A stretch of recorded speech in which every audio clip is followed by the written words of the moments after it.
Bhrigu was one of the Saptarishis. He looked into the future and said, this is how human beings will be. Till the end of the world, he predicted. Is he talking about you? No. He is talking about humanity as to how it will evolve, what it will do. And if the many combinations and permutations, if they are this kind, what will come towards them? If they are that kind, what will come towards them? Like this, he wrote a map. I want you to see this as a sketch. Suppose you make a sketch of the movement of the wind. Here low pressure is happening means we know wind is going to go there. High pressure is happening means we know wind is going to go away from that. So he made a map of humanity.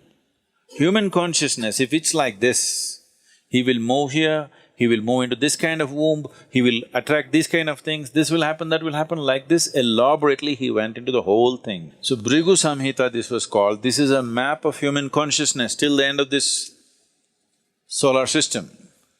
How human beings will evolve, what types of human beings will come, what are all the things which will factor. How to read this? He trained people. If an elaborate map is made of something, suppose you take have you seen a topographical map? Not the regular map. Have you seen the Geological Survey of India or the United States, they have this thing. Have you seen these maps? It will take a certain amount of training to read the map, it's all written there. Or have you seen the aeronautical maps? They're really complex, okay? If you want to fly from one part of the world to another, there is an aeronautical map. Unless you're well-trained, I've gone through these exams and I've passed the exams, but I don't think I can navigate from here to, let's say, South America successfully, because the planet is round, it's spinning, time zones are changing. All this is factored into the map. Somebody who knows how to read it, in 2 minutes he knows exactly what it is, coordinates, he will write and he knows where to go. Otherwise, if you don't know how to read it, you spend days with it, months with it, you do not know. So when he wrote this elaborate map of human consciousness, he trained people with a certain dimension of intuitiveness to read this, because this was not all logical stuff. So these people maintained this tradition and came, and it doesn't matter how skeptical you are, what you are, they will say things in your face which will make you feel like an idiot, okay? And it's true, unfortunately. You go sit there in front of Nadi Vaidya, first thing he'll shock you with is, as he said, he will tell you mother's name and father's name. You're finished, you're already floored. Because you've gone from somewhere. It doesn't matter. If you are from some other country, he will tell the first letter, he may not know that you're a Susanna or you're a Tanya, he may not know. He will say, your name starts with T. Just like that. Because he's not looking at your background or your future, nothing. He's just reading a map. By reading the map, he's saying, okay, this is the temperature, this is the elevation, this is that. But it's an intuitive map. Unless he's in a certain state, he cannot do that.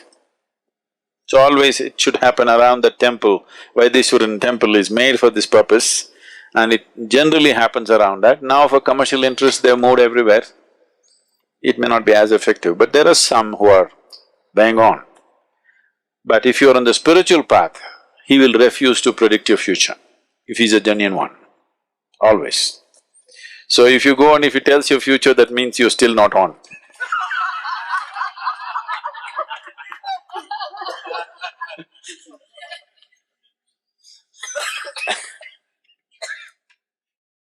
So, is destiny fixed? Destiny is not something that's fixed by somebody, it is your own karma. So your software is in a certain way, so naturally it'll function that way. Suppose you have a certain type of software on your computer, whatever you do, it'll do the same thing, isn't it?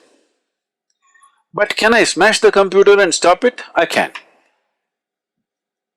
But still if you turn it on, the same hard drive, same thing will come on in a new computer. So if you want, I'll tell you, if I tell you you live for 80 and you jump off the mountain today, new computer will buy for you sometime later, but same hardware, same software rather, same thing will happen, nothing new. So they're looking at that aspect of life and trying to interpret it in physical terms, which is an interpretation, where there could be mistakes, always. That interpretation may not always be right. But the reading, the fundamental reading, what is the altitude, what is this, what is that, is correct. How to interpret it is the expertise of an individual person. Not everybody can interpret the same way. So this whole science developed Bhrigu Samhita, but if you're on the spiritual path, they'll refuse to say because no reading for you. You don't belong in that range.